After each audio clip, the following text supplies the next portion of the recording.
வணக்கம். மாலை முரசு செய்திகளை விரிவாக பார்ப்பதற்கு முன்பாக முதல் தலைப்புச் செய்திகளை பார்க்கலாம். முதலமைச்சர் மு.க.ஸ்டாலின் தலைமையில் இன்று கூடுகிறது தமிழ்நாடு அமைச்சரவை கூட்டம்.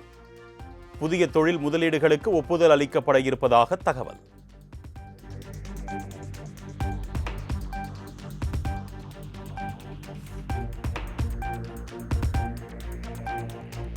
தமிழகத்தில் வாக்காளர் பட்டியல் சிறப்பு தீவிர திருத்தப் பணிகள் நிறைவு. இறுதி வாக்காளர் பட்டியல் இன்று பிற்பகல் 2:30 மணிக்கு வெளியிடுகிறார் தமிழக தலைமை தேர்தல் அதிகாரி அர்ச்சனா பட்நாயக்.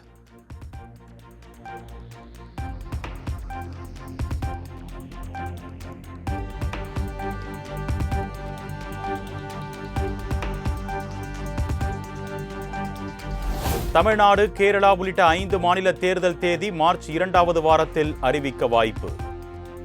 தலைமை தேர்தல் ஆணையர் ஞானேஷ்குமார் தலைமையிலான குழுவினர் வரும் 26, 27 தமிழ்நாடு அரசியல் கட்சி பிரதிநிதிகளுடன் ஆலோசனை.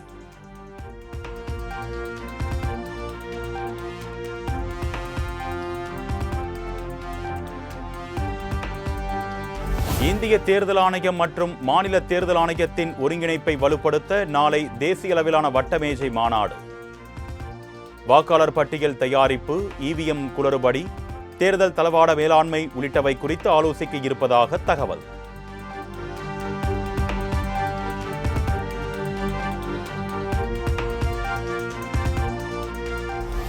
சென்னை ஆழ்வார்பேட்டை இல்லத்தில் முதலமைச்சர் மு.க.ஸ்டாலினுடன் காங்கிரஸ் தேசிய பொதுச் செயலாளர் கே.சி. வேணுகோபால் சந்திப்பு. திமுக காங்கிரஸ் தொகுதி பங்கீடு குறித்து பேச்சு நடத்தியதாக தகவல்.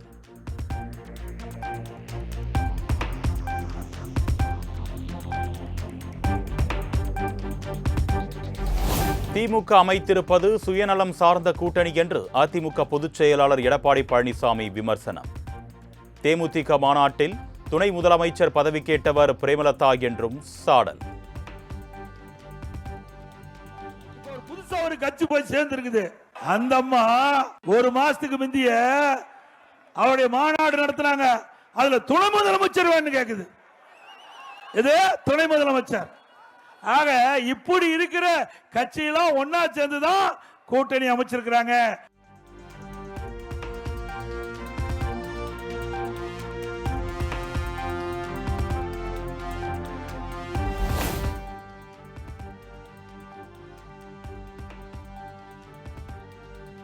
முதலமைச்சர் மு.க.ஸ்டாலின் டிரஸ்டில் 8000 கோடி பணம் இருக்கிறது என்று எடப்பாடி பழனிசாமி பரபரப்பு குற்றச்சாட்டு. குடும்ப ஆட்சி வேண்டுமா, வாரிசு அரசியல் தொடர வேண்டுமா என்று மக்கள் சிந்திக்க வேண்டும் என்றும் எடப்பாடி பழனிசாமி கேள்வி. இவருடைய அப்பா டிரஸ்டில் இருந்து மாதந்தோறும் குடும்ப தலைக்கு 1000 ரூபாய் கொடுப்பது மாதிரி பேசிட்டு இருக்காரு. அரசாங்க பணத்திலிருந்து கொடுக்கிற திரு ஸ்டாலின் அவர்களே, உங்க சொந்த பணத்தை கொடுக்கல. திரு ஸ்டாலின் குடும்பத்திற்கு மட்டும் 8000 கோடிக்கு மேல ட்ரஸ்ட்ல பணம் இருக்குது. இந்த பணம் எல்லாம் எப்படி வந்தது? எப்படிங்க வந்தது? இவர் கஷ்டப்பட்டு சம்பாதிச்சாரா?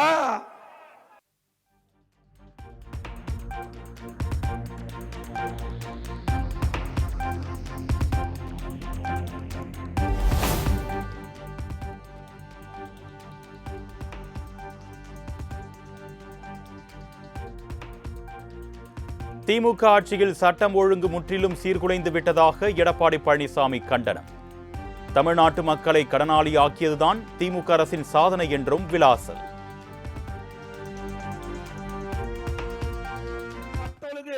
அடியோடு சீர்கட்டு விட்டது. எங்க பார்த்தாலும் பெண்களுக்கு பாதுகாப்பு இல்ல, நம்ம மூதாட்டி அம்மாவுக்கு கூட பாதுகாப்பு இல்ல. அப்படி ஒரு கேவலமான ஆட்சி தமிழகத்திலே நடந்து கொண்டிருக்கிறது. இப்படிப்பட்ட ஆட்சி தொடர வேண்டுமா? நல்லா சத்தமா சொல்லுங்கம்மா. நாட்டு மக்களை ஏமாற்றுகிற திமுகவுக்கு இதுதான் கடைசி தேர்தலாக இருக்க வேண்டும்.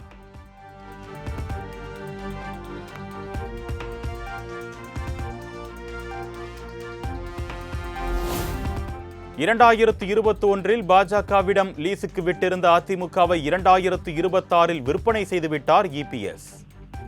திமுக இளைஞரணி மாநாட்டில் துணை முதலமைச்சர் உதயநிதி ஸ்டாலின் விமர்சனம்.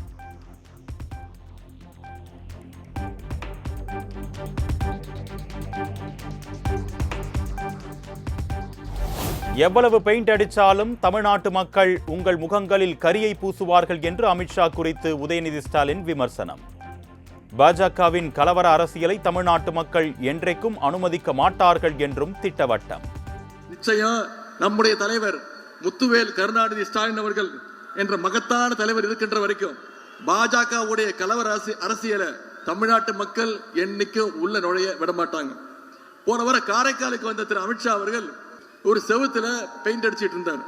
நீங்க எவ்வளவுதான் பெயிண்ட் அடிச்சாலும் சட்டமன்ற தேர்தலில் தமிழ்நாட்டு மக்கள் உங்களுடைய சங்கி கூட்ட முகத்துல கரியத்தான் நிச்சயம் தமிழ்நாட்டு மக்கள் பூசுவாங்க.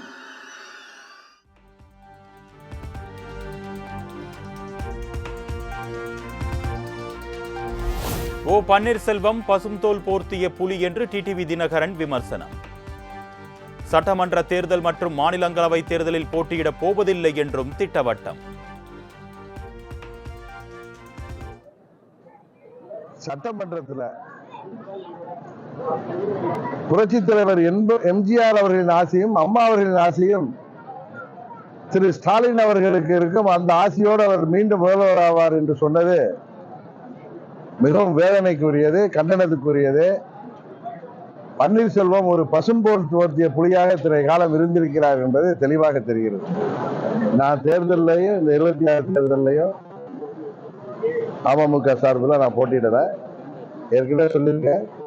அதுபோல ராஜ்யசபா தேர்தலையும் நான் சீட்டு கேட்கல.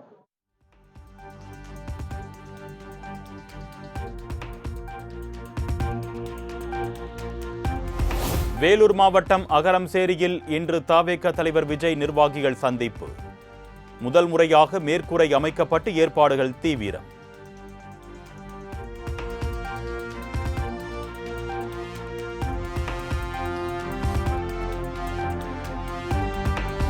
இந்திய யூனியன் முஸ்லீம் லீக் கட்சிக்கு 2 தொகுதிகள் கொடுக்க திமுக விருப்பம். தொகுதி பங்கீடு தொடர்பான பேச்சுவார்த்தைக்கு பின் காதர் மொஹிதீன் பேட்டி. நாங்கள் கேட்டது 5 இல்லது போல் 4ஆவது கொடுங்க அப்படின்னு சொல்லி தான் எனக்கு சொல்லிட்டு வந்திருக்கோம். ஆனால் 3 கொடுக்கறதையே அவங்க அதுலேயும் ஒன்று குறைக்க சொல்லி இப்போ தாராளமாக இருக்குன்னு சொல்கிறாங்க. அடுத்த கட்டமாக உங்களோட ஆலோசனை எப்படி?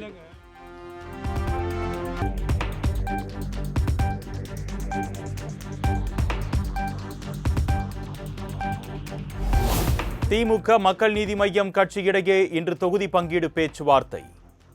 சட்டமன்ற தேர்தலில் மக்கள் நீதி மய்யம் போட்டியிடும் தொகுதிகள் குறித்து ஆலோசனை.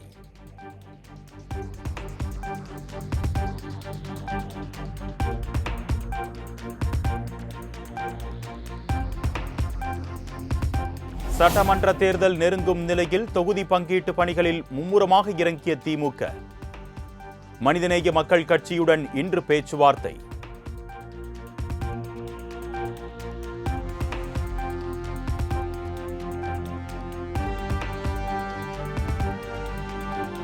தொகுதி பங்கீடு தொடர்பாக மார்க்சிஸ்ட் கம்யூனிஸ்ட் கட்சியுடன் பிப்ரவரி 26ஆம் தேதி பேச்சுவார்த்தை நடத்துகிறது திமுக. பேச்சுவார்த்தை குழுவில் சண்முகம், கனகராஜ், சாமுவேல் கண்ணன் ஆகியோருக்கு இடம்.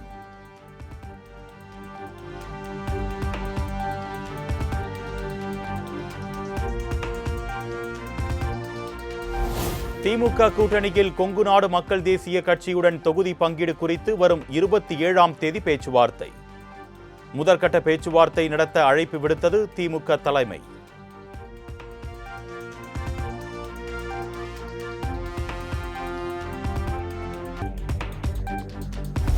திமுக கூட்டணியில் ராமதாஸ் பாமக இணைவதற்கு விசிக முட்டுக்கட்டையாக இருப்பதாக கூறுவது தவறு. கூட்டணி விவகாரத்தில் திமுகவுக்கு விசிக எந்தவித இக்கட்டையும் உருவாக்கவில்லை என்றும் திருமாவளவன் விளக்கம். எந்த நெருக்கடியையும் தரவில்லை அல்லது பாமகவை ராமதாஸ் அவர்களின் தலைமையிலான பாமகவை சேர்த்து கொள்ளக்கூடாது என்ற எந்த இக்கட்டையும் திமுகவுக்கு நாங்கள் உருவாக்கவில்லை.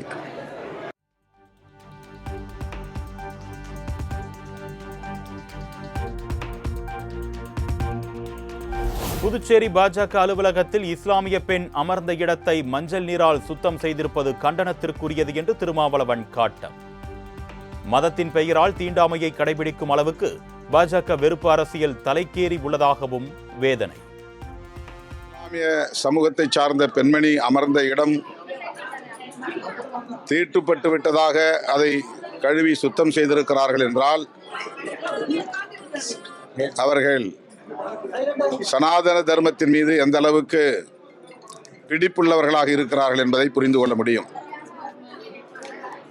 மதத்தின் பெயராலும் தீண்டாமையை கடைபிடிக்கிற அளவுக்கு பாஜக உள்ளிட்ட சங் பரிவார் அமைப்புகளை சார்ந்தவர்களுக்கு வெறுப்பு அரசியல் தலைக்கேறியுள்ளது.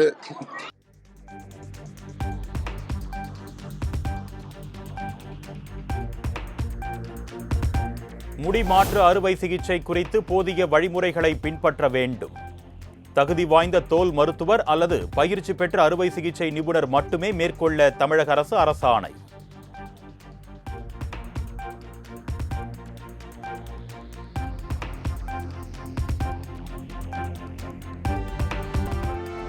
சிவகங்கை மாவட்டம் திருப்பத்தூரில் கிரிக்கெட் உபகரணங்கள் வாங்குவதற்காக மாணவ மாணவிகளுடன் பல மணி நேரம் காத்து கிடந்த பெற்றோர். அமைச்சர் பெரிய கருப்பன் இரவு 8 மணியாகியும் வராததால் ஏமாற்றத்தோடு வீடு திரும்பியதாக பெற்றோர் கொந்தளிப்பு.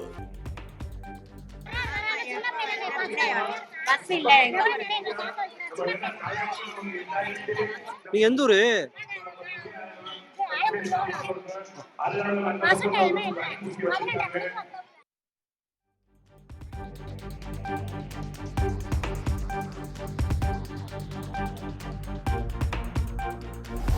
ஆவடி அடுத்த திருமுல்லைவாயலில் ஆன்லைன் மூலம் வாங்கிய சாக்லேட் சாப்பிட்ட சிறுமிக்கு உடல்நலக் குறைவு. ஆன்லைன் மூலம் உணவுப் பொருட்கள் வாங்கும் போது காலாவதி தேதி உள்ளிட்ட விவரங்களை கவனமாக சரிபார்க்க வேண்டும் என்று சமூக ஆர்வலர்கள் கோரிக்கை.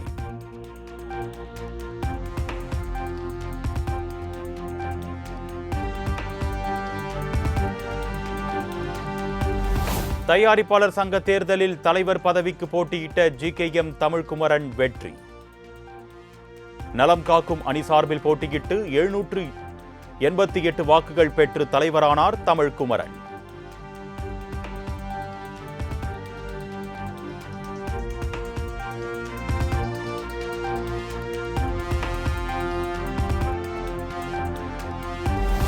தயாரிப்பாளர் சங்க தேர்தலில் வெற்றி பெறும் அணியினர் பிரச்சனைகளை சரி செய்ய வேண்டும்.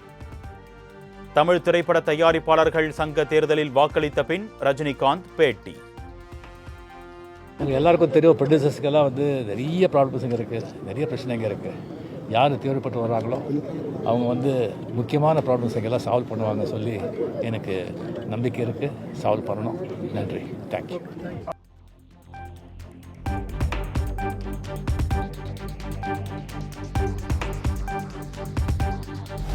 நல்ல மாப்பிள்ளை இருந்தா சொல்லுங்க, சட்டென ஆஃப் ஆன லைட். கோவை செய்தியாளர்கள் சந்திப்பில் கலகலப்பாக பேசிய நடிகை ஐஸ்வர்யா ராஜேஷ். உங்களுக்கு எப்போ கல்யாணம் மேடம்? எனக்கா? எப்போ பண்ணலாம்? நீங்க தான் முடிவு பண்ணணும். நல்ல முகூர்த்தம் சொல்லுங்க. அடுத்தது நல்ல மாப்பிள்ளையும் காட்டுங்க. உங்க ஊர்ல எந்த ஊர் நீங்க? மேட்டுப்பாளையமா கோயம்புத்தூரா? மேட்டுப்பாளையம் நல்ல பசங்க இருக்காங்களா? எல்லாருமே நல்ல பசங்க. போச்சுடா, என்னடா பசங்க அப்போ நல்ல பசங்க இல்லையா? கரெக்ட் வந்துருச்சு.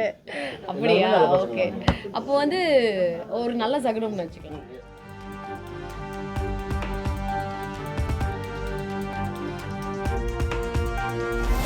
அபுதாபியில் கார் ரேசிங்கில் ஈடுபட்டு வரும் நடிகர் அஜித் குமார். அஜித் சந்தித்தது குறித்து வியப்புடன் தனது அனுபவத்தை பகிர்ந்த இயக்குனர் வெங்கட் பிரபு. முதன்முறையாக நமக்கு தெரிஞ்ச ஒருத்தர் ஓட்டுறாருங்கிற போது இன்னும் எக்ஸைட்மெண்ட் ஜாஸ்தியாக இருக்குது. இந்த பயமும் கொஞ்சம் ஜாஸ்தியாக இருந்துச்சு. அதனால் அஜித் சார் பண்ணுறதெல்லாம் பார்த்துட்டு மிரண்டுட்டாங்க. It's highly impossible. So it was a beautiful experience and mind blowing experience. இதெல்லாம் இது நான் சொல்கிறது தான் ஆக்சுவலி ஒரு 10% கூட கிடையாது. ஏன்னா அதோட அந்த இடத்துல நான் எக்ஸ்பீரியன்ஸ் பண்ணது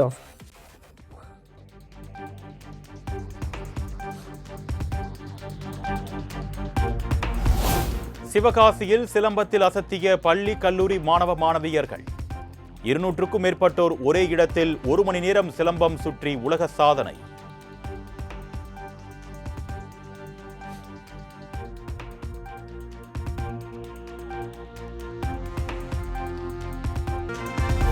ஓடிபி, ஆதார், வங்கி கணக்கு தகவல்களை யாருடனும் பகிராதீர்கள். நாட்டு மக்களுக்கு பிரதமர் மோடி அறிவுரை.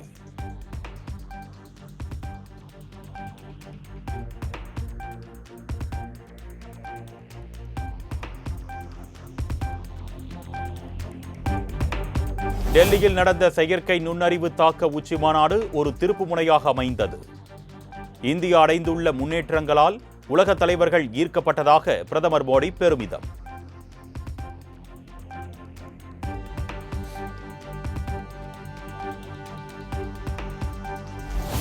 இந்தியா அமெரிக்கா இடையே இடைக்கால வர்த்தக ஒப்பந்தம் தொடர்பாக நாளை நடைபெற இருந்த இருதரப்பு பேச்சுவார்த்தை ஒத்திவைப்பு. உலக நாடுகள் மீதான 10% வரியை 15% அதிபர் டிரம்ப் உயர்த்திய நிலையில் ஒத்திவைப்பு என தகவல்.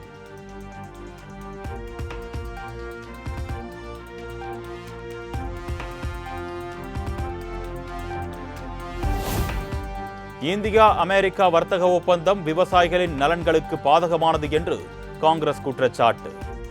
இந்தியாவுக்கு வரி கொடுக்க அமெரிக்க வர்த்தக ஒப்பந்தத்தை உடனடியாக கைவிட வேண்டும் என்று ஜெய்ராம் ரமேஷ் வலியுறுத்தல்.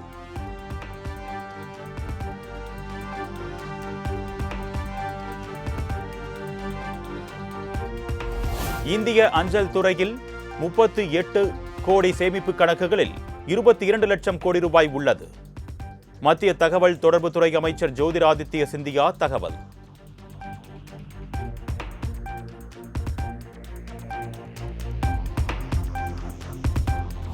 இந்தியாவிற்கும் இஸ்ரேலுக்கும் இடையிலான பிணைப்பு மற்றும் இருதரப்பு உறவுகளின் நீடித்த நட்பை இந்தியா மிகவும் மதிக்கிறது. புதன்கிழமை இஸ்ரேல் பயணம் மேற்கொள்ள உள்ள நிலையில் பிரதமர் மோடி எக்ஸ் பதிவு.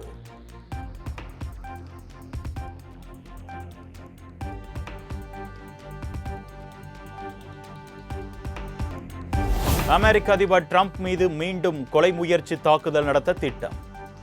துப்பாக்கியுடன் டிரம்ப் இல்லத்திற்குள் நுழைய முயன்ற நபரால் பரபரப்பு.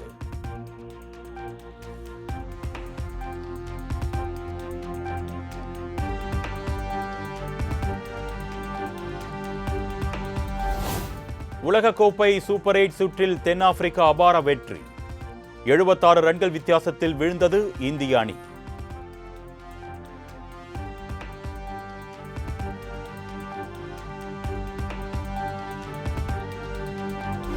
தென்னாப்பிரிக்காவிடம் 76 ரன்கள் வித்தியாசத்தில் இந்தியா தோல்வியடைந்தது குறித்து ரசிகர்கள் விமர்சனம்.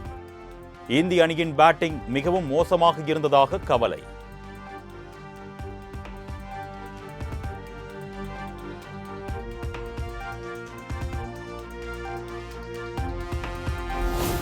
இலங்கை அணிக்கு எதிரான சூப்பர் 8 போட்டியில் 51 ரன்கள் வித்தியாசத்தில் அபார வெற்றி பெற்றது இங்கிலாந்து அணி.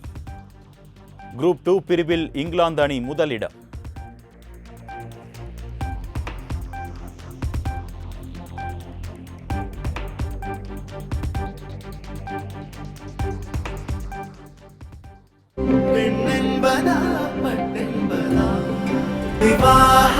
மணப்பெண்ணின் பிரத்யேகமான திருமணம் விவாஹா தி சென்னை சில்க்ஸ்.